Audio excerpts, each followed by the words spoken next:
Well, after a disastrous debate performance at the end of June and weeks, if not months, of sinking poll numbers, U.S. President Joe Biden says he's exiting the 2024 election campaign and has thrown his support behind his Vice President Kamala Harris. Now, it's unclear if she will ultimately become the nominee, with the party's convention still a month away. First of all, let's be clear. Although Vice President Harris is the logical choice to move to the top of the ticket and has President Biden's enthusiastic endorsement, has been endorsed by a number of Democrats already, including former President Clinton, among others. It's still unclear what will happen. And ultimately now the pledged delegates will have to cast their votes now that President Biden is not running. If this goes beyond a first ballot, then the so-called, previously known as the super delegates, with some 700 of them, would have a voice as well. So by no means is the party it's not clear at this point that Vice President Harris will be the nominee. I'm hoping that people wake up and realize, hey, that we have a lot of things at stake. And so if we don't take control and have her in the House, like, we're going to have bigger problems to worry about. So I'm praying and hoping and manifesting that people are going to get behind her and promote her so we can get her in office like we did President Obama. Me, like many others, we would love to see Michelle Obama run for office. There's a few other candidates. There's a few senators who I absolutely think would be great for the nominee. I just think at this stage in the race that Kamala Harris is our absolute best shot for putting someone competent in office. I would pick Kamala Harris, definitely. Just because it's something different. The country, we still have not had a woman president yet. So what better opportunity now for that change to happen in this day and age? And plus, representing, African American, being a woman, I'm all for it. Well, like I said, I voted for Kamala in the beginning. I wanted her to be the nominee.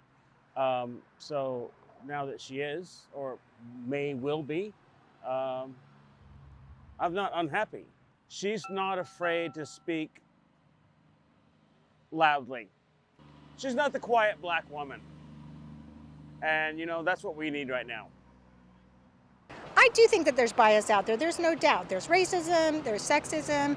But right now, we did it before with Barack Obama. No one thought that someone with his name and a black man could get elected president, and look what he did. And we're at a place in our country where people want something new and fresh. They want someone who can do the job. Kamala is both tough, but also she is a woman, and she's been out there on abortion rights, making sure that we can keep our rights as women to be able to make choices with our own body. And we just are going to I think that there's so many young people that are totally great with having a woman president. I'd vote for Kamala. I mean, I really would like to see what she's been doing behind the scenes, but I would vote for her. I mean, she seems like she's for the people.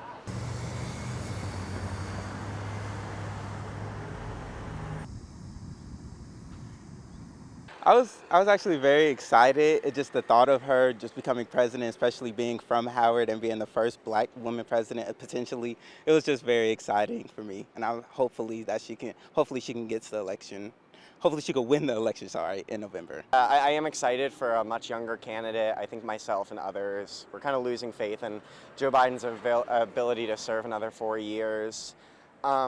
The Biden administration wasn't my favorite, so I do feel like Harris, I'm not thrilled, because I feel like in some ways it will be more of the same. However, I do think it's a positive direction for the party. I think the question for Vice President Harris is not whether can a woman win the presidency, it's can Vice President Harris win. And there have been her approval ratings have not been great in office. She has had some major electoral successes throughout, a very rapid ascent from Attorney General of California to senator to vice presidential candidate to vice president. Remember, in the 2020 presidential campaign, she suspended her campaign before the nominating contests began due to issues with funding and popular support. Her approval ratings as vice president are not great. In fact, in kind of the current polling, the matchups against former President Trump, she's faring only kind of marginally better than President Biden. However, Vice President Harris, I think, having served in office, having run a presidential campaign before, is well positioned to pivot and to mount in this limited time. It's really probably the Democrat with the the only Democrat with the visibility to mount a strong campaign in this time, less than 4 months before Election Day,